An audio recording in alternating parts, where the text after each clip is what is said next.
విడు మొరటోడు అని వాళ్ళు వీళ్ళు ఎన్నెన్ని అన్న పసి పిల్లవాడు నవాడు.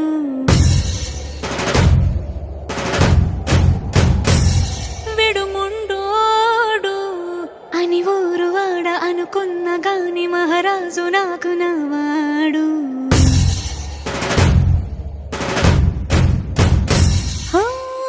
మాట పెడుసైనా మనసులో వెన్న రాయిలా ఉన్నవాడిలోన దేవుడెవరికి తెలుసును నాకన్నా.